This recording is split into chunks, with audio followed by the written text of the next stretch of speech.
नमस्कार, news India में आप सबका स्वागत है। मैं हूं आपके साथ प्रीति सिंह। मोदी कैबिनेट का आज विस्तार होना है। साल 2019 में दूसरे कार्यकाल की शुरुआत के बाद होने वाला ये पहला मंत्रिमंडल विस्तार है। उम्मीद की जा रही है कि नरेंद्र मोदी सरकार की कैबिनेट में इस बार कई युवाओं को मौका मिल सकता है। साथ ही कुछ मंत्रियों की छुट्टी भी यहां पर हो सकती है। ऐसे में हर किसी की निगाहें अब शाम को होने वाले कैबिनेट विस्तार पर टिकी हुई है। मोदी मंत्रिमंडल में किन्हें जगह मिल सकती है, इसकी पुष्टि भले ही ना हुई हो, लेकिन अटकलों का बाजार अभी से गर्म है और बीते 2 दिनों से दिग्गजों का दिल्ली आने का सिलसिला भी लगातार चल रहा है, जो कि इन अटकलों पर और भी जोर दे रहा है। आपको यहां पर यह भी बता दें कि केंद्रीय कैबिनेट में इस बार मुख्य तौर पर युवा चेहरों को शामिल किए जाने की संभावना है। साथ ही सरकार का फोकस SC, ST और BC चेहरों को शामिल करने पर भी है। अगले साल उत्तर प्रदेश समेत कई राज्यों में चुनाव होने वाले हैं। ऐसे में कई समीकरणों को कैबिनेट विस्तार के जरिए साधने की कोशिश यहां पर भारतीय जनता पार्टी कर सकती है। तो वहीं पर मुख्य रूप से बिहार, उत्तर प्रदेश, पश्चिम बंगाल, महाराष्ट्र पर फोकस किया जा रहा है। इसके अलावा कुछ अन्य नाम ऐसे भी शामिल हो सकते हैं जो चौंकाने वाले होंगे। ऐसे में हर किसी की निगाहें आज शाम को होने वाले कैबिनेट विस्तार पर टिकी हुई है।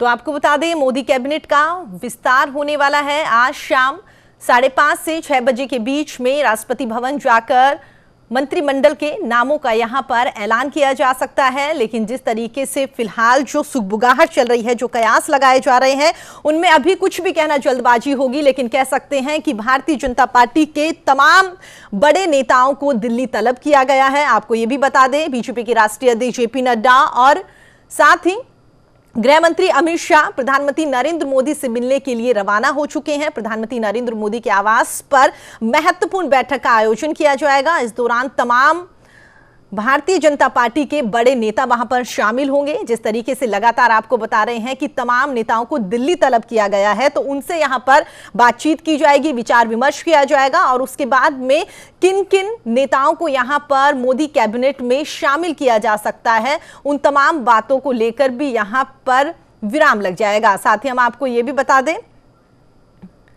कि कौन कौन से ऐसे संभावित चेहरे हैं जिन्हें आज मंत्रिमंडल में शामिल किया जा सकता है। आप अपनी टीवी स्क्रीन पर ग्राफिक्स के जरिए देख सकते हैं कि मंत्रिमंडल के संभावित चेहरे यहां पर हम आपको बता रहे हैं। नारायण राणे जो कि सांसद हैं, उन्हें भी आज मंत्रिमंडल में जगह मिल सकती है। एक बड़ा कह सकते हैं विभाग उन्हें यहां पर मिल सकता है। इसके अलावा आपको बता दें, ज्योतिरादित्य सिंधिया जो कि यहां पर सांसद हैं, उन्हें भी यहां पर भारतीय जनता पार्टी की ओर से मंत्रिमंडल में शामिल किया जा सकता है। इसके अलावा आपको बता दें, चिराग पासवान जो है, उनका नाम भी यहां पर आगे चल रहा था, लेकिन उसके बाद में अब खबरें सामने आ रही है कि चिराग पासवान की जगह उनके चाचा पशुपति पारस जो है, उनको यहां पर कैबिनेट में बड़ी जगह मिल सकती है। हालांकि चिराग पासवान की ओर से क्लियर कर दिया गया है कि अगर उनके चाचा को यहां पर बड़ी जगह मिलती है तो वो कोर्ट का रुख करेंगे।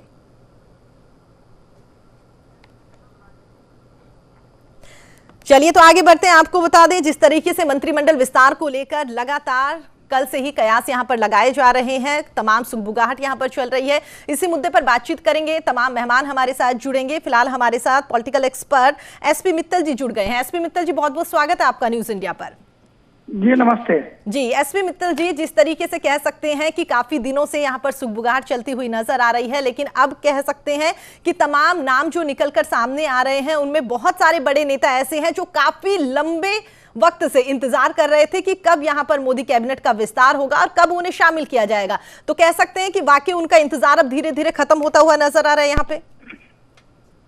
जी, आप बिल्कुल सही कह रही हैं। मैं राजस्थान के संदर्भ में बताना चाहता हूँ कि अभी जो ताजा खबरें हैं उसके मुताबिक कहा जा रहा है कि जो लोग शाम को 6 बजे मंत्री पद की शपथ लेंगे, उन्हें प्रधानमंत्री आवास पर बुलाया गया है। और राजस्थान के लिए सबसे महत्वपूर्ण बात यह है कि जिन सांसदों को राजस्थान से बुलाया गया है, उनमें सबसे बड़ा जो नाम है वो भूपेंद्र यादव का नाम है। हम सब जानते हैं कि भूपेंद्र यादव जो हैं वो भारतीय जनता पार्टी के राष्ट्रीय महासचिव हैं और राजस्थान से राज्यसभा के सांसद हैं। तो ऐसी स्थिति के अंदर यदि भूपेंद्र यादव प्रधानमंत्री आवास पर पहुंचे हैं तो उससे साफ लगता है कि शाम को वो मंत्री कैबिनेट मिनिस्टर की वो शपथ ले सकते हैं। मैं यहाँ एक आपके दर्शकों को और एक महत्वपूर्ण बात यहाँ बताना चाहता हूँ कि भूपेंद्र यादव का जो चयन है वो उनकी योग्यता, काबिलियत और उसके आधार पर तो किया ही गया होगा, लेकिन इसके साथ ही एक जो महत्वपूर्ण बात यह है कि वो गुजरात के प्रभारी भी हैं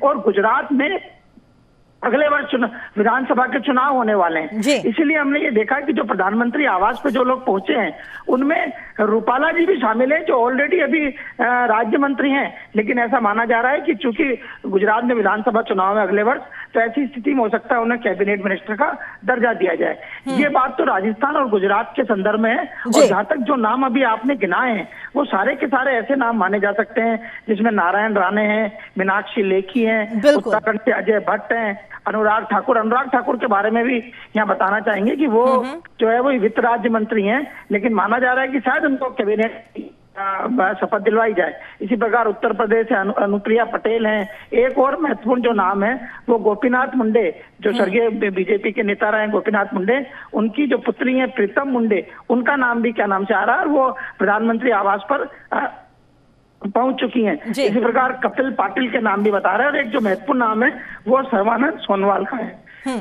सर्बानंद सोनोवाल के बारे में बताएं, असम के मुख्यमंत्री रहे, लेकिन अभी हाल ही में जो विधानसभा चुनाव हुए तो उनकी जगह दूसरों को बनाया गया, लेकिन अब शायद उसकी भरपाई के तौर पर उनको कैबिनेट मिनिस्टर में लाया जाए। और इसी तरह ज्योतिरादित्य सिंधिया का अगर जिक्र करें तो कह सकते हैं कि पिछले लगभग 16 महीनों से वो इंतजार कर रहे थे। जिस तरीके से सत्ता परिवर्तन मध्य प्रदेश में देखने को मिला था, उसके बाद से लगातार ये कयास लगाए जा रहे थे कि यहाँ पर ज्योतिरादित्य सिंधिया को कोई बड़ा पद मिल सकता है। तो कह सकते हैं कि वो इंतजार भी खत्म होता हुआ दिखाई देगा यहाँ पर।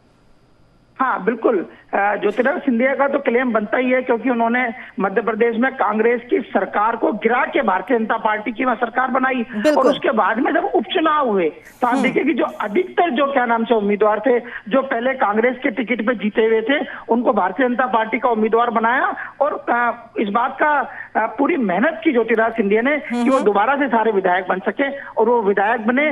उसी की वजह से आज जो शिवराज सिंह के नेतृत्व में मध्य प्रदेश में भारतीय जनता पार्टी की सरकार चल रही है वो मजबूत हुई है और ऐसी स्थिति के अंदर भरपाई की जानी थी और मुझे लगता है कि शायद क्या नाम से ज्योतिरादित्य सिंधिया भी आज शाम को कैबिनेट मिनिस्टर की शपथ लेंगे।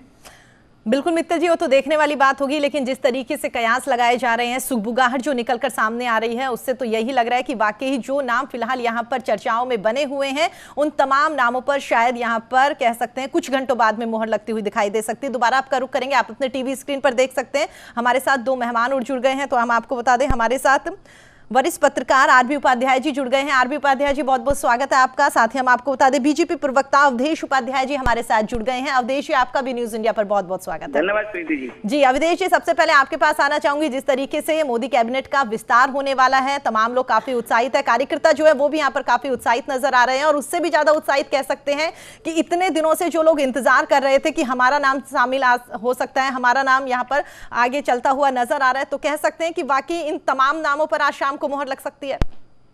जी प्रीति जी, पहले तो मैं बताऊंगा कि ये भारतीय जनता पार्टी है, यहाँ सबको मौका मिलता है। ये एक घर की एक परिवार की पार्टी नहीं है, ये सबकी पार्टी है। यहाँ से छोटा कार्यकर्ता जो जमीनी स्तर पर काम में करता है वो ऊपर तक पहुंचता है। और ये जो कैबिनेट का जो विस्तार हो रहा है संवैधानिक तरीके से पूरा विस्तार होगा इसका, और ये जो विस्तार हो रहा है देश की 130 करोड़ की जनता को ध्यान में रखते हुए किया जा रहा है, उनकी सुरक्षा सुविधा के लिए। क्योंकि जो 27 मंत्री पद खाली पड़े हुए थे उनको भरा जाना था पहले, ठीक है, लेकिन क्या था कि अभी कोरोना के चक्कर में कुछ हो नहीं पाया उसमें, तो उनको भरा जाएगा और देश की जनता के रुके हुए कार्यों में जो गति लाई जाएगी। अब जो रुके हुए कार्य थे, जो किसी कारण से रुके हुए थे, उनमें गति आएगी ताकि लोगों को सुरक्षा सुविधा पहले से ज्यादा मुहैया कर सके पार्टी। क्योंकि जो पार्टी का संकल्प है सबका साथ सबका विकास, वो जब ही होगा जब पूरी तरह से हमारे मंत्रिमंडल पूर्ण रूप से विस्तार होगा। जी, तो यहाँ पर जिस तरीके से कहा जा रहा है SC ST OBC और साथ ही तमाम युवा नेता जो हैं उन्हें शामिल यहाँ पर किया जा सकता है। अवधेश जी, कह सकते हैं जातीय क्षेत्रीय प्रतिनिधित्व के साथ साथ यहाँ पर काबिलियत जो है उसमें किस तरीके से संतुलन बनाया जा सके, ये एक बड़ी चुनौती यहाँ पर आला कमान के लिए फिलहाल रहेगी। वही मैं कह रहा हूँ, इसमें जो है जो नया कैबिनेट विस्तार हो रहा है इसमें सभी तरह के लोगों को रखा जाएगा। 17 से 22 जो है नए चेहरों को शामिल किया जाएगा, उसमें से युवा भी होंगे, ठीक है, कुछ अपने क्षेत्र में जो निपुण हैं, जैसे कोई CA चार्टेड अकाउंटेंट है, ठीक है, कोई डॉक्टरेट है, तो उनको उसी क्षेत्र में उनको लगाया जाएगा। जी। तो हर तरह के लोगों को इस मंत्रिमंडल में लिया जाएगा ताकि जो गति रुकी हुई थी कुछ देश के विकास की वो चल सके अच्छी तरह से। ठीक है अवधेश जी, दोबारा आपका रुख करूंगी। आरबी उपाध्याय जी, जिस तरीके से अवधेश उपाध्याय जी की ओर से जो बातें कही गई हैं वो तो आपने सुनी ही होगी, लेकिन इसके साथ कह सकते हैं कि इस मंत्रिमंडल विस्तार को साल 2022 के विधानसभा चुनाव से भी जोड़कर देख सकते हैं।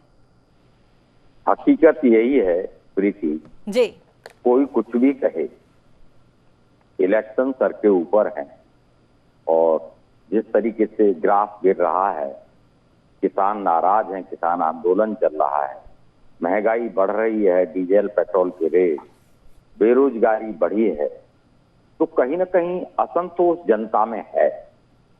और जैसा अवधेश जी कह रहे थे कि भाई अब गति मिलेगी, गति कब मिलेगी, ये तो जब समाज का अंतिम व्यक्ति है, जब वो लाभान्वित होगा तब मैं समझूंगा हाँ अच्छी गति से सरकार चल रही है और अच्छी गति मिलेगी। इस वक्त जो 5 राज्यों के चुनाव हैं, बिल्कुल बीजेपी को जीतना उन्हें अहम है और जातीय समीकरण विशुद्ध रूप से बहुत मायने रखता है और जातीय समीकरण को आधार मानकर ही ये मंत्रिमंडल विस्तार हो रहा है। 5 राज्यों के चुनाव के मद्देनजर विस्तार हो रहा है। एक एक प्रदेश को लीजिए, उत्तराखंड में जिस तरीके से विस्तार हो रहा है, आप देखेंगे कि वहां जो नाम चल रहे हैं जी, वो क्यों चल रहे हैं कि वो लोग नाराज हैं। अब देखिए पार्टी में अंदरूनी भी घमासान मचा हुआ है। आप देखेंगे कल राज्यपालों की नियुक्ति अभी हुई है, कल की गई है, तो लोगों को जो अपेक्षाएं आशाएं जो नेताओं को हैं, उन नेताओं की जो आकांक्षाएं उन्हें पूरा करने की कोशिश की जाएगी, बिल्कुल, जिससे कि वो मन के साथ जनता के बीच जाएं और पार्टी को जिताएं। देखिए मंत्रिमंडल विस्तार बिल्कुल अपना अधिकार है, करना भी चाहिए, लेकिन ये कहना कि भी गति मिलेगी, किसको गति मिलेगी, ये समझ से परे है।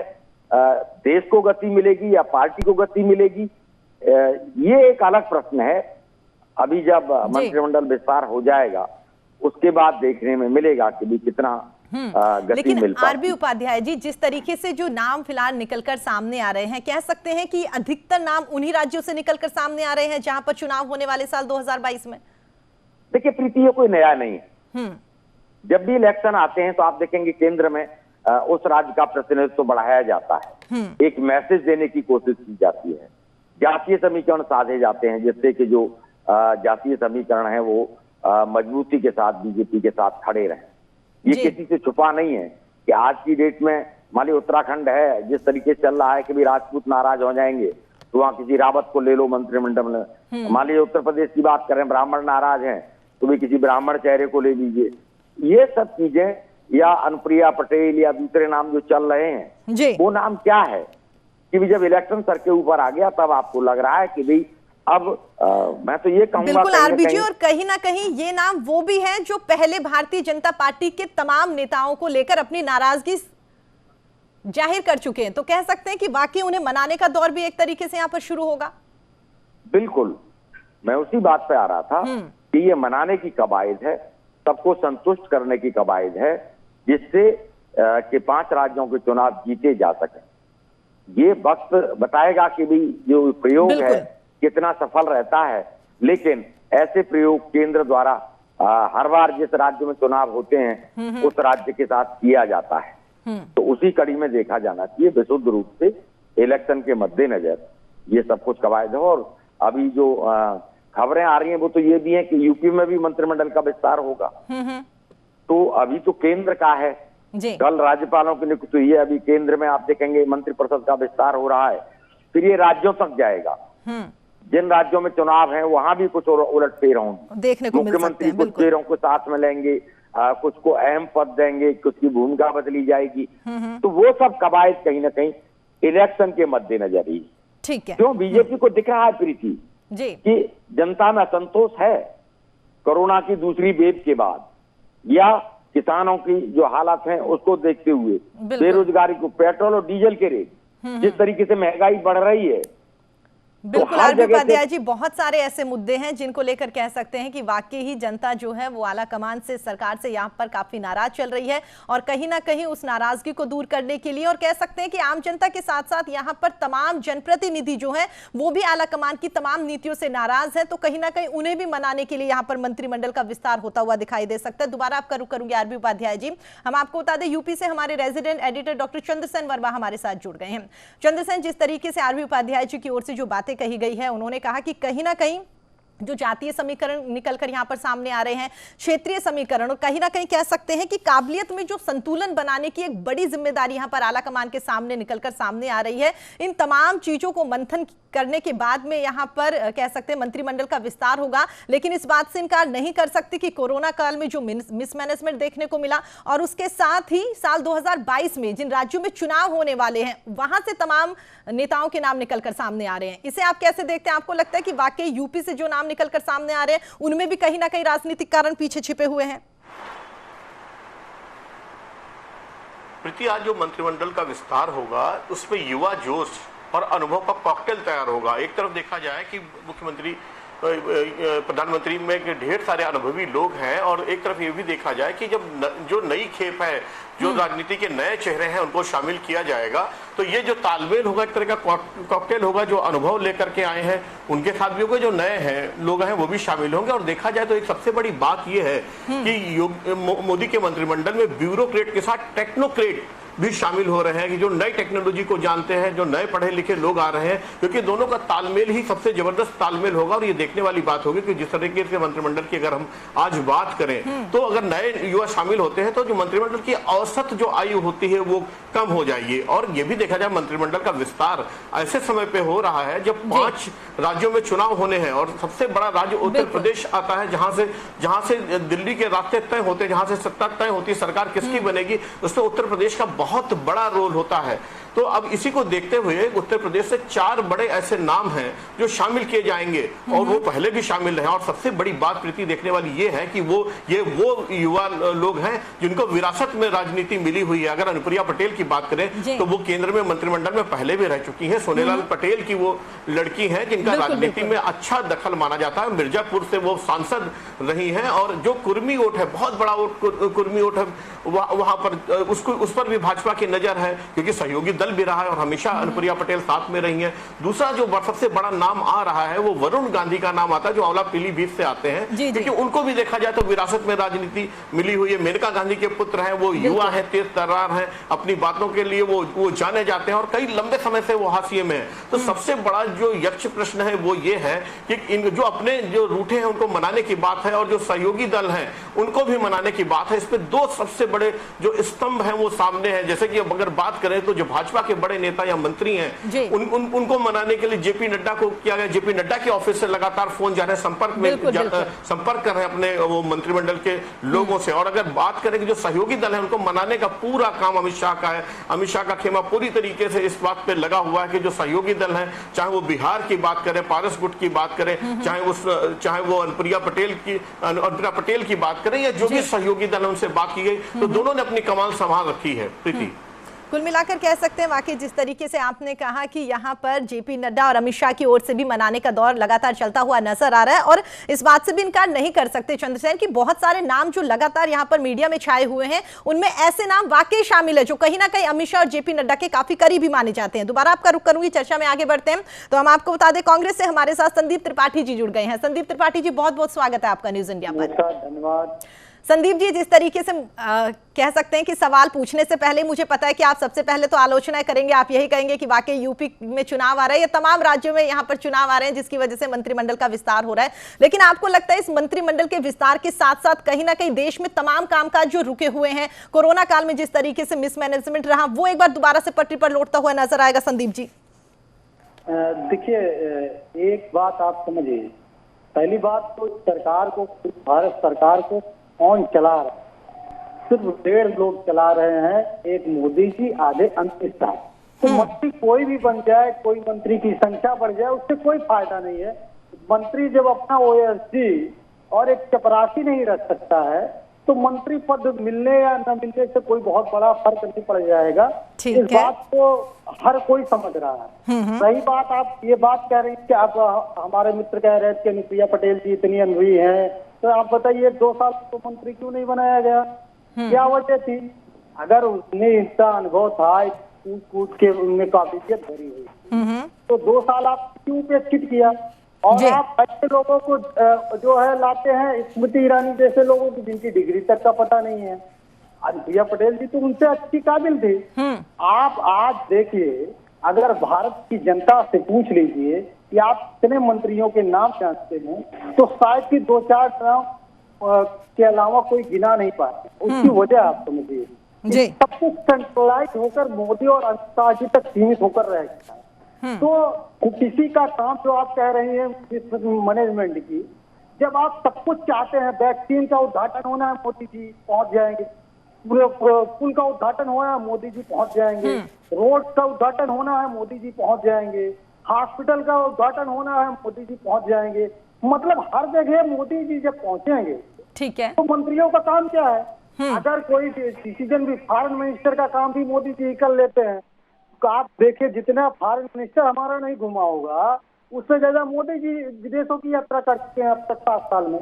तो आप ये ठीक है संदीप जी, कुल मिलाकर आप ये कहना चाहते हैं कि मंत्रिमंडल विस्तार करने से कोई फायदा यहाँ पर नहीं है, क्योंकि कहीं ना कहीं सरकार तो यहाँ पर 2 ही लोग चला रहे हैं, तो फिर मंत्रिमंडल विस्तार करने से कोई फायदा नहीं है। और मंत्रिमंडल विस्तार करने के बाद भी आगे जो है वो तो वही 2 लोग रहेंगे। और जिस तरीके से आप बता रहे हैं कि तमाम उद्घाटन किया जाता है, तमाम योजनाओं का यहाँ पर लोकार्पण या शिलान्यास किया जाता है, तो 2 ही लोग यहाँ पर सबसे ज्यादा दिखाई देते हैं। आपकी ओर से जो बातें कही गई है, अवधेश उपाध्याय जी बीजेपी से हमारे साथ जुड़े हुए हैं, जो आपने बातें कही हैं, जो आपने आरोप लगाए हैं, उनका जवाब हम उनसे लेंगे। इस तरीके से संदीप त्रिपाठी जी की ओर से जो बातें कही गई थी कि 2 ही लोग सरकार चला रहे हैं, मंत्रिमंडल विस्तार करने की जरूरत क्या है यहाँ पर? देखिए, जिस प्रकार संदीप जी ने, हमारे भाई ने कहा कि भारतीय जनता पार्टी 2 लोग चला रहे हैं, तो ये तो देखिए उस पार्टी से जुड़े हुए हैं जिसमें केवल एक ही आदमी पार्टी चला रहा है और आज तक उसका राष्ट्रीय अध्यक्ष निर्धारित नहीं किया गया है। अवधेश जी, मुझे नहीं लगता कि ये चर्चा आरोप प्रत्यारोप लगाने के लिए यहाँ पर करी जा रही है। आप एक दूसरे पर आरोप प्रत्यारोप ना लगाए। उनकी ओर से कहा, बता रहा हूं, उनकी बात का जवाब दे रहा हूं मैं। प्रीति जी, मुझे बात करने दीजिए पूरी। जो उन्होंने कहा था उसकी बात का जवाब दे रहा हूं मैं। तो ये तो उस पार्टी से है जिस पार्टी का आज तक राष्ट्रीय अध्यक्ष निर्धारित नहीं हुआ है। ठीक है, इनका कुनबा खुद तो बिखर रहा है, ठीक है, औरों के घरों में झांक के देख रहे हैं ये, तो ये तो बात अच्छी नहीं है ना। ठीक है, अब देखिए एक छोटा सा सवाल, आपको नहीं लगता कि वाकई ही जिस तरीके से आपने कहा कि उनके दल में एक ही पार्टी, एक ही मुखिया है जो वो पूरी पार्टी चलाता है, तो लोगों ने तभी तो नकारा है ना उन्हें, लोगों ने नकार दिया, आप लोगों को सत्ता में लेके आए, क्योंकि वो तमाम जन ये चाहता है ना कि जो कांग्रेस की ओर से कामकाज किए गए हैं, अगर वो सही नहीं है तो बीजेपी को मौका दिया गया।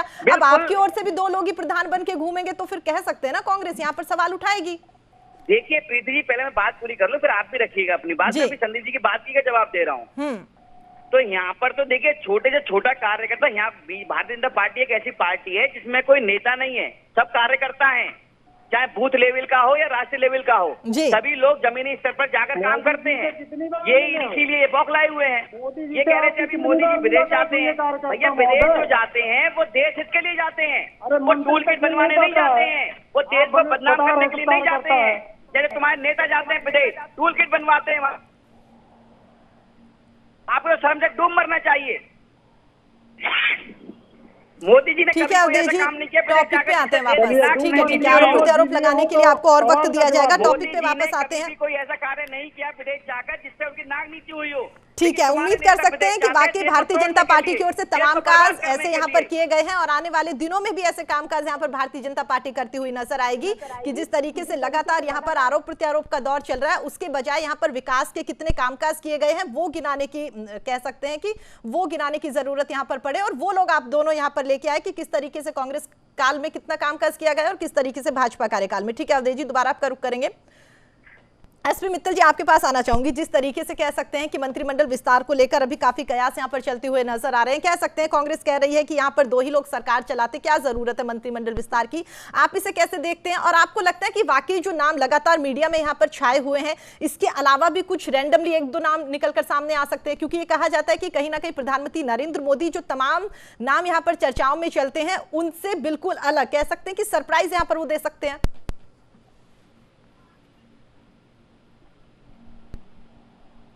एसपी मित्तल जी, मेरी आवाज सुन पा रहे हैं आप? लगता है मेरी आवाज उन तक नहीं पहुंच पा रही, दोबारा उनसे संपर्क करने की कोशिश करेंगे। आरबी उपाध्याय जी, आपके पास आना चाहूंगी। सेम सवाल सर मेरा आपसे वही है कि आपको लगता है कि वाकई दो लोग यहां पर सरकार चला रहे हैं, तो मंत्रिमंडल विस्तार की क्या जरूरत? और दूसरा, कह सकते हैं कि जो नाम निकलकर सामने आ रहे हैं, इसके अलावा भी सरप्राइज के तौर पर कोई नया नाम सामने आ सकता है? देखिए, माननीय प्रधानमंत्री की जो कार्य प्रणाली रही है, उसको देखते हुए कोई ताज्जुब नहीं होना चाहिए कि वो कोई और भी नाम लेके आ सकते जी। और देखिए, अभी तक जहां तक पार्टी का प्रश्न है, देखिए पार्टी एक ही व्यक्ति के ऊपर ही तो वोट मांगती है और सत्ता में आती है। आप देखेंगे माननीय मोदी जी को ही आगे करके और उन्हीं के नाम पर वोट मांगा जाता है और जनता का स्नेह उन्हें मिलता है। और आगे कब तक मिलेगा ये जनता जाने और भविष्य बताएगा। लेकिन जब आप एक व्यक्ति विशेष के नाम पर वोट लेते हैं तो उससे जनता की उम्मीदें भी होती हैं और उन उम्मीदों को किस तरह पूरा करना है एक बहुत बड़ा दायित्व होता है। कहा मंत्रिमंडल विस्तार करना कोई बुरी बात नहीं है जी। लाना चाहिए, नए लोगों को लाना चाहिए, पढ़े लिखे लोगों को लाना चाहिए, युवाओं को लाना चाहिए, ब्यूरोक्रेट्स को लाना चाहिए और सबके तजुर्बे का फायदा एक्चुअल में मिलता है। सिर्फ ये नारा लगा देने से कि भाई सबका साथ सबका विकास, अगर विकास मेरे ख्याल से नारों के थ्रू अगर होता तो विकास काफी हो चुका होता। अभी तक नारों में बहुत सारी चीजें देखने को मिलती हैं, लेकिन यथार्थ के धरातल पर हम देखेंगे गरीबी हटाओ का नारा भी खूब चला था, सत्ता भी मिली थी, लेकिन गरीबी आज तक नहीं है। बिल्कुल। और मैं तो देख रहा हूँ गरीबी और बढ़ती चली जा रही है। ये जो कोरोना काल रहा, बेरोजगारी बढ़ी, तो इससे क्या हो रहा है? कहीं ना कहीं विश्वास डगमगा रहा है। आप देखेंगे चाहे वो केंद्र सरकार है, चाहे वो राज्य सरकार कहीं ना कहीं आप इनडायरेक्ट वे से ये कहना चाहते हैं कि इसमें कोई कह सकते हैं कि गलत नहीं है, मंत्रिमंडल का विस्तार बिल्कुल यहाँ पर होना चाहिए, लेकिन उम्मीद हर कोई यही करता है कि मंत्रिमंडल विस्तार होने के बाद में तमाम कामकाज यहाँ पर किए जाए, जिस उम्मीद के साथ लोगों ने यहाँ पर भारतीय जनता पार्टी को जिताया था, वो काम धरातल पर होते हुए नजर आए। जनता की समस्याओं का निदान हो, चाहे वो पेट्रोल डीजल के दाम है, चाहे वो किसानों की समस्या है, चाहे वो बेरोजगारी की समस्या है, संदीप जी, ये जो समस्याएं हैं, देखिए मूलभूत आवश्यकताएं होती हैं, वो अगर आदमी को नहीं मिलेंगी, मान लीजिए हम सेकंड वेव की बात करें, जिस तरीके से स्वास्थ्य का ढांचा चरमराया हुआ नजर आया, तो वहां बहुत काम करने की जरूरत है। थर्ड वेव आने वाली है, अभी हम वैक्सीनेट नहीं कर पाए हैं। विदेशों की बात करते हैं, हम कहते हैं बहुत बड़ा वैक्सीनेशन प्रोग्राम चला रहे हैं, और उसके बाद देखेंगे परसेंटेज क्या है, हम 33% लोगों को लगभग लगा पाए हैं टीका, और जब थर्ड वेव की उम्मीद जताई जा रही है कि अगले महीने आ जाएगा, हमारा प्लान दिसंबर तक वैक्सीनेट करने का है। तो ये ना हो कि थर्ड वेव भी निकल जाए, उसके बाद वैक्सीनेशन हो पाए। तो बहुत सारी चुनौतियां सरकार के सामने हैं, चाहे वो महंगाई के क्षेत्र में, चाहे बेरोजगारी के क्षेत्र में, चाहे किसान के क्षेत्र में। बिल्कुल, तो इतनी सारी समस्याएं हैं और जनता में असंतोष है, उसको दूर करने के लिए सरकार को कामकाज करना चाहिए। बिल्कुल उपाध्याय जी, दोबारा आपके पास आऊंगी। संदीप त्रिपाठी जी। जी, अभी हमारे भाजपा के मित्र या भाजपा अविनाश जी ही नहीं, इन लोगों का कल्चर है डूब मर जाओ, राहुल गांधी ये हैं, सोनिया। अरे भाई 60 साल हो गए आपको सत्ता में आए हुए, कब तक आप कांग्रेस राहुल माला जब तक ये सत्ता में आप बने रहेंगे? आज आपकी जवाबदेही है, आपसे पूछा जाएगा। संसदीय प्रणाली में अगर मंत्री बनाए जाते हैं तो उनको एक जिम्मेदारी दी जाती है जिसके लिए वो रिस्पॉन्सिबल होते हैं। अन्यथा मंत्रियों की क्या जरूरत है? वह काम सांसद के माध्यम से भी किया जा सकता है, लेकिन सिर्फ जिम्मेदारी दी जाती है उनको कि आप इस विभाग के और इसके लिए रिस्पॉन्सिबल है। जिम्मेदारी तो मंत्रियों की होती है, लेकिन उसका श्रेय जो कुछ होता है वो प्रधानमंत्री जी को जाता है।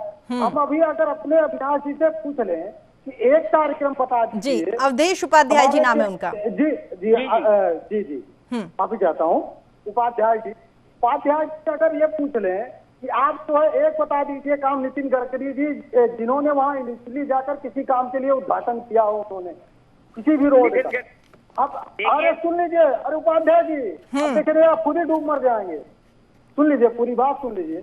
आज जिस तो संदीप जी, आपको इस बात से तकलीफ है कि यहाँ पर भारतीय जनता पार्टी के किसी भी नेता की ओर से कामकाज किया जाता है, जिस तरीके से आपने कहा कि मंत्री यहाँ पर काम के लिए बनते हैं, उनकी ओर से कोई भी काम किया जाता है उसका श्रेय प्रधानमंत्री नरेंद्र मोदी को जाता है, इस बात से परेशानी है? नहीं, वो प्रधानमंत्री है, बिल्कुल जाना चाहिए। हमारा कहने का उद्देश्य सिर्फ ये है कि अधिकारों का सेंट्रलाइज जो हो गया है, केंद्रीकरण हो गया है, वो नहीं होना चाहिए। हमारी सरकारों ने, अभी आपने कहा कि डिफरेंस क्या है, आप अपने कामों के आधार, हमारी नीति जो रही है, हमने जो है पंचायती राज लागू करके जो अधिकारों का जो था विकेंद्रीकरण किया, जो ऊपर से अधिकार नीचे के लोगों को तक उसको बढ़ाया, हमारी नीति थी। इन्होंने उसको सेंट्रलाइज करने का काम किया। ठीक है, ये हमारा अंतर है। हमारा अंतर आज आप इस पर जवाब देने के लिए कोई नहीं तैयार है। आप अगर कपड़ा मंत्री के विभाग का सवाल पूछेंगे तो रेल मंत्री जी आके जवाब देंगे। अगर अभी आप डीजल पेट्रोल की मूल्य की बात करेंगे तो जो ठीक है, अवधेश उपाध्याय जी से जवाब ले लेते हैं। ठीक है, उसके बाद में चंद्रसेन जी आपके पास आऊंगी। ठीक है, तो दूसरा मंत्री बात करेगा। ठीक है, अवधेश उपाध्याय जी, उन्होंने कहा कि जिस मंत्री से सवाल पूछते हैं उसका जवाब कोई दूसरा ही मंत्री देता है। देखिए, ये तो ऐसा है, जो महाभारत में जो धृतराष्ट्र थे, उनके जो शिष्य थे संजय, उनकी तरह इन्होंने चश्मा लगा रखा है अपने बॉस को खुश करने के लिए। यहाँ तो जो काम करता है उसी को वाहवाही मिलती है। ये इनकी पार्टी की तरह नहीं है, काम करे कोई और वाहवाही मिलते हम। ये इतना बोल रहे हैं यहाँ बैठकर, इन्हीं के नेता ने वैक्सीन पर सवाल उठाए थे। हमारे देश के जो संदीप जी, आपको बोलने का टाइम दिया था ना, सवाल उठाए थे। संदीप जी, आपको बोलने का टाइम दिया था। आपकी ओर से अगर इतने सारे आरोप आप एक साथ लगा देंगे तो अवधेश जी खुद भूल जाएंगे कि किन किन आरोपों का उन्हें जवाब देना है। संदीप जी, मेरी बात सुन रहे हैं आप? ये केवल देश को तोड़ने की बात करते हैं। अगर जहाँ देश को तोड़ने की बात होती है, वहाँ सबसे आगे इनकी पार्टी होती है। ठीक है, ये लोग होते हैं। ठीक है अवधेश जी, दोबारा आपके पास लौटूंगी, मुद्दे पर बात करते हैं। ठीक है अवधेश जी, अवधेश जी आऊंगी आपके पास में। ठीक है, डॉक्टर चंद्रसेन वर्मा, आपके पास आना चाहूंगी। जिस तरीके से अब कहा जा रहा है कि लगभग 5 से 6 बजे के बीच में मंत्रिमंडल का विस्तार यहां पर कर दिया जाएगा, और कह सकते हैं इस तरह की खबरें निकलकर सामने आ रही है मीडिया में कि मिनिस्ट्री ऑफ कोऑपरेशन यहां पर एक नया कह सकते हैं कि मंत्रिमंडल में जिन लोगों को शामिल किया जाएगा उसमें एक नया विभाग यहां पर बनाया गया है। कहा जा रहा है कि यह विभाग जो है वो पूरी तरीके से मॉनिटरिंग करेगा कि जिस भी मंत्री को जो भी विभाग यहां पर दिया गया है उसकी जो योजनाएं हैं, जो घोषणाएं हैं, वो धरातल पर पहुंची है या नहीं पहुंची। स्पेशली उसमें इस बात का जिक्र किया गया है कि वित्त मंत्री की ओर से जो भी घोषणाएं की गई है वो धरातल पर कितनी पहुंची है, इस बात का भी यहां पर ख्याल रखा जाएगा, इसकी भी मॉनिटरिंग की जाएगी। तो कह सकते हैं कि नया विभाग जो यहां पर केंद्र सरकार की ओर से बनाने के लिए सोचा गया है, यह काफी कारगर साबित होगा। बिल्कुल प्रीति, देखिए जिस तरीके से मंत्रिमंडल का विस्तार हो रहा है उसको लेकर 2 सवाल मेरे साथियों से बहस में सामने आए। तो वो ये है कि संवैधानिक सीमा के तहत केंद्रीय कैबिनेट में अधिकतम मंत्रियों की संख्या 81 हो सकती है। फिलहाल 28 पद अभी खाली हैं और 6 मंत्री ऐसे हैं जिनके पास 2 से ज्यादा मंत्रालय हैं। सहकारिता का नया मंत्रालय बनाया गया है। तो अगर ये देखा जाए तो ये जो पद खाली हैं 28 और जो मंत्रियों के पास 2 से ज्यादा मंत्रालय हैं, तो एक संवैधानिक अधिकार बनता है कि मंत्रिमंडल का विस्तार किया जाए और ये उनके अधिकार क्षेत्र में आता है। दूसरा सबसे बड़ा सवाल है कि कांग्रेस के मित्र हमारे ये कह रहे थे, संदीप त्रिपाठी साहब, कि अपने ओएसडी को मंत्री बना दिया, अपने चपरासी को मंत्री बना दिया, लेकिन उसके पीछे देखिए उनकी एजुकेशन क्या है। अगर एजुकेशन की बात करें, मेरी बात सुनिए, मेरी बात सुनिए। ठीक है, मुझे अपनी बात कंप्लीट करने दीजिए, उसके बाद संदीप जी आपको मौका दूंगी मैं। ठीक है, 2 साल पहले जब प्रधानमंत्री नरेंद्र मोदी ने पूर्व विदेश सचिव जयशंकर को विदेश मंत्रालय का जिम्मा सौंपा था, तब सब लोग बहुत हैरान हो रहे थे कि मोदी जी की कार्यप्रणाली कैसी है। उसके बाद जो बिजली मंत्री आरके सिंह हैं या नागरिक उड्डयन मंत्री शहरी विकास मंत्रालय के हरदीप सिंह पुरी हैं, ये पहले ब्यूरोक्रेट रहे हैं। कैबिनेट विस्तार में ब्यूरोक्रेसी से जुड़े लोगों को शामिल किया जा रहा है। उसका साफ साफ कारण ये है कि ब्यूरोक्रेट्स को मंत्री बनाने का सबसे बड़ा फायदा कि उनके सिस्टम के बारे में सब कुछ पता होता है, महत्वों से यानी अपने अधिकारियों से, कर्मचारियों से कैसे काम कराना है, ये अफसर बहुत बखूबी से जानते हैं। पूर्व आईएएस अधिकारी अश्विनी वैष्णव का नाम भी चर्चा में है, तो इनको सिस्टम पता होता है कि किस तरीके से सिस्टम चलाना, अधिकारियों से काम कैसे करना, रिपोर्टिंग कैसे करनी होती है। और मुझे लगता है कि पढ़े लिखे लोगों को, वो ब्यूरोक्रेट हो या टेक्नोक्रेट हो, उनको मंत्रिमंडल में विस्तार देना बहुत अच्छी बात है। अगर हम देश के विकास की बात करेंगे, आगे ले जाने की बात करेंगे, तो ये उनका बहुत इंपॉर्टेंट रोल होता है। प्रीति, ठीक है चंद्रसेन, एक छोटा सा सवाल, और जिस तरीके से आपने जवाब की शुरुआत में कहा कि बहुत सारे मंत्री ऐसे हैं जिनके पास बहुत सारे विभाग हैं, कहीं ना कहीं उनका बोझ हल्का करने के लिए भी यहाँ पर मंत्रिमंडल का विस्तार मान सकते हैं? देखिए निश्चित तौर पे, क्योंकि अब 5 स्टेट में इलेक्शन है, उसको वो पहला नजर देखा जाएगा क्योंकि वो रास्ते वहीं से जाते हैं। दूसरा, काम की बोझ की बात करें, क्योंकि 81 जो संवैधानिक वो है उसमें 81 मिनिस्टर हो सकते हैं, तो ये क्योंकि ये विस्तार बहुत पहले हो जाना चाहिए था, लेकिन पहले देखिए इलेक्शन रहे, पश्चिम बंगाल से लेकर असम का रहा, कई इलेक्शन रहे, फिर कोरोना की महामारी रही, तो इस कारण ये मंत्रिमंडल का विस्तार है वो टलता रहा। अब वो समय आ गया है कि कोरोना की रफ्तार भी धीमे हो गई है और जो इलेक्शन में निपट चुके हैं, आने वाले समय में 8 महीने के बाद में इलेक्शन है, तो ये एक समय था कि जिस समय पढ़े लिखे लोगों को आगे लाया जाए, ब्यूरोक्रेट्स को आगे लाया जाए, टेक्नोक्रेट को आगे लाया जाए और उन युवाओं को मौका दिया जाए कि अपने देश हित के बारे में वो सब कर सके जो उन्होंने एजुकेशन ली है। और साथ में जैसा मैंने अपनी शुरुआत की थी बहस में कि ये जो कॉकटेल है एक तरीके का, एक तरफ बुजुर्गों का, बड़े नेताओं का अनुभव आता है, दूसरी ओर युवाओं का जोश आता है, तो जब इस तरीके का मंत्रिमंडल का विस्तार होता है, इस तरह की जब टीम तैयार होती है, तो निश्चित तौर से पूरे देश को फायदा होता है। प्रीति जी, संदीप जी आप अपनी बात रखिए, उसके बाद में अवधेश जी आपके पास आऊंगी, फिर आरबी उपाध्याय जी आपके पास। जी, अभी जिस तरीके से बात उन्होंने कही कि हमने कहा चपरासियों को बना दिया, पहली बात तो ऐसा मैंने कुछ कहा नहीं था। हमने ये कहा था कि मंत्रियों को अपने चपरासी रखने का अधिकार नहीं है, तो ऐसे मंत्री बनने का क्या, पहली बात वो मैं करेक्ट कर देना चाहता हूँ।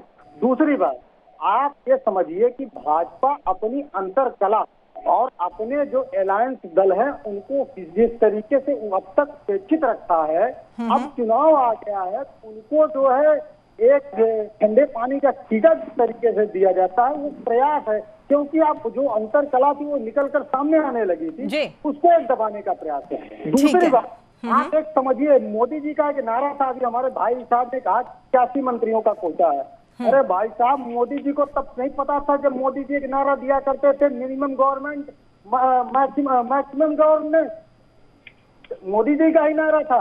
आज आपका कर्तव्य नहीं बनता पर इस पत्रकार होने के नाते मोदी जी को याद दिलाना कि आप जब नारा दिया करते थे कांग्रेस के शासन में, तब क्या था, तब आप मोदी जी का हर चीज उठाकर देख लीजिए। आज आप डीजल पेट्रोल के मूल्य पर सवाल उठाए, कहते हैं कि वो पैसा जो है जनता के हित में जा रहा है, क्या कांग्रेस जो उसे कहीं और लेके जा रही थी जब आप आंदोलन किया करते थे? आज बेरोजगारी का सवाल उठा लीजिए, आपको अपराधी बता दिया जाएगा, आपको राष्ट्र विरोधी बता दिया जाएगा। जिस तरीके से बेरोजगारी इस देश में बढ़ रही है, जिस तरीके से 23 करोड़ लोग गरीबी रेखा के नीचे फिर से पहुंच गए, 14 करोड़ लोगों को हमने गरीबी रेखा। संदीप जी, कहना नहीं चाहिए, पर सबसे बड़ी बात यह है ना कि जिस तरीके से डिबेट में बैठकर आप लगातार यहाँ पर भारतीय जनता पार्टी की कमियां गिनाए जा रहे हैं, उससे अच्छा होता कि विपक्ष के नाते आपकी ओर से अब तक सरकार को चेताने के लिए, सरकार को जागरूक करने के लिए या किसी आमजन की आवाज उठाने के लिए आपकी ओर से अब तक क्या कुछ किया गया? सिर्फ आप यहाँ पर सरकार को कोसने तक सीमित है। जब भी आपको किसी डिबेट में बुलाया जाता है, सरकार की ओर से ये कामकाज नहीं किया गया। माना आपकी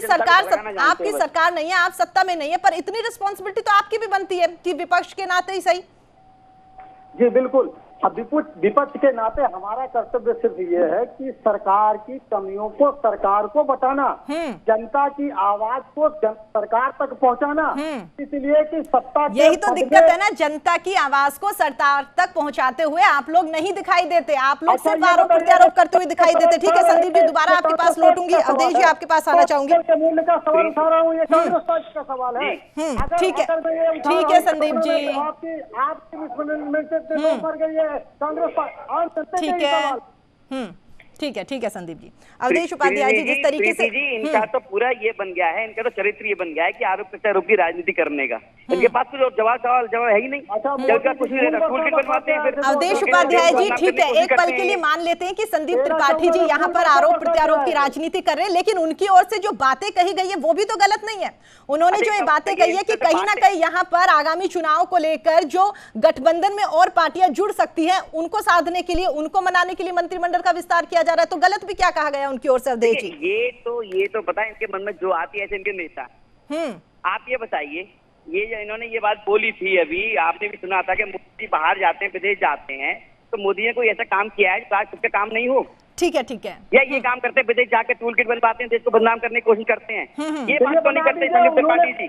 ठीक है अवधेश जी, उनकी ओर से जो आरोप लगाए गए, देखिए आरोप प्रत्यारोप लगाने के लिए आप दोनों को बाद में वक्त दिया जाएगा, क्योंकि हमारे साथ जो और भी लोग जुड़े हैं वो इसलिए नहीं जुड़े इस डिबेट में कि एक दूसरे पर आरोप प्रत्यारोप लगाया जाए। ठीक है, विदेश यात्रा से भारत को क्या मिला अब तक बताइए राजस्थान में, उससे बात क्यों नहीं करते संदीप त्रिपाठी जी? आरोप प्रत्यारोप की राजनीति करने बैठ जाते हैं चैनल पर आकर, अपनी भी बात बताए ना देश को। कि हमारे नेता क्या कर रहे हैं। 14 करोड़ लोगों को हमने, ठीक है अवधेश जी, इतना वक्त नहीं है वरना चर्चा को आगे बढ़ाते हैं। आरबी उपाध्याय जी एक आखिरी कमेंट चाहेंगे आपसे। ठीक है संदीप जी, ठीक है, दोबारा आपसे कभी बात करेंगे। ठीक है आरबी उपाध्याय। देखिए प्रीति, ये जो देख रहे हैं आप, और जनता भी हताश और निराश इसीलिए है कि आपस में आरोप प्रत्यारोप से जनता को कुछ लेना देना नहीं होता। जो जनता के सरोकार हैं उनको आप कितना तवज्जो दे रहे हैं, चाहे वो सत्ता पक्ष है या विपक्ष है, जनता दोनों से उम्मीद करती है कि जनता के सारोकार पर बात हो, जनता के जो सारोकार हैं वो पूरे हों, जो नहीं हो रहे हैं। और उसी का परिणाम है कि भी बीजेपी चिंतित है। अब वो विपक्षी जो भी सहयोगी दल हैं या जो नाराज हैं, जिनको मौका नहीं मिला, सबको मौका दे कि किसी भी तरीके से नैया पार करने की कोशिश जो हो रही है, तो मैं ये पूछना चाहता हूं, क्या मोदी जी के नाम पर भरोसा नहीं है? अभी तक तो आपने जितना भी वोट मांगा है या जनता ने जो भी मैंडेट दिया है मोदी जी के नाम पर दिया है, बहुत बड़ा मैंडेट दिया है, लेकिन जितना बड़ा मैंडेट होता है उतनी जिम्मेदारी होती है और जनता की जो अपेक्षाएं और आशाएं होती हैं वो भी उतनी ही होती हैं। अब वो कितनी पूरी होती हैं, ठीक है, इलेक्शन के समय जनता उन सबका आंकलन करती है। देखिए ऐसा नहीं है कि सारे मिनिस्टर खराब थे, कुछ मिनिस्टर की परफॉर्मेंस अभी आउटस्टैंडिंग है, अपने क्षेत्र में उन्होंने बहुत अच्छा काम किया है, इंडिपेंडेंट काम किया है। तो काम करने वाले व्यक्ति की काम से पहचान होती है। ठीक है, बिल्कुल। इलेक्शन का समय है, एक रिपोर्ट कार्ड देना चाहिए जो भी सत्तारूढ़ दल है। बिल्कुल आरबी उपाध्याय जी, और देखने वाली बात होगी कि यहाँ पर जिस तरीके से यहाँ जो चर्चाएं चल रही है कि युवाओं को मौका मिलेगा, पिछड़ों को जगह दी यहाँ पर दी जाएगी, देखने वाली बात होगी 5 से 6 बजे के बीच में कि वाकई ही जो भी यहाँ पर जो नाम चलते हुए दिखाई दे रहे हैं, जो सुगबुगाहट है, उन पर कितनी मोहर लगती हुई नजर लगती है। आप तमाम लोग हमारे साथ जुड़े, अपना कीमती टाइम आप लोगों ने हमारे लिए निकाला, उसके लिए आप सभी का बहुत बहुत धन्यवाद। तो आपने देखा हर कोई यहाँ पर 5 बजने का इंतजार कर रहा है कि 5 बजे उसके बाद में राष्ट्रपति भवन में तमाम जिन भी नेताओं को मंत्रिमंडल में शामिल किया जाएगा उन्हें वहां पर बुलाया जाएगा। हर किसी को बस 5 बजने का ही इंतजार है। और उसके बाद में जिस तरीके से यहां पर भारतीय जनता पार्टी लगातार युवाओं और पिछड़ों को जगह देने की बात कर रही है, वो भी क्लियर हो जाएगी कि भारतीय जनता पार्टी की ओर से वाकई ही आमजन के हित के लिए यहां पर मंत्रिमंडल में लोगों को शामिल किया गया है, या कहीं ना कहीं 5 से 6 राज्यों में जो आगामी विधानसभा चुनाव है वहां पर अपनी सरकार बनाने के लिए लोगों को साधने की कोशिश करी। फिलहाल इतना ही। देश और दुनिया की तमाम खबरों के लिए आप देखते रहिए न्यूज़ इंडिया। नमस्कार।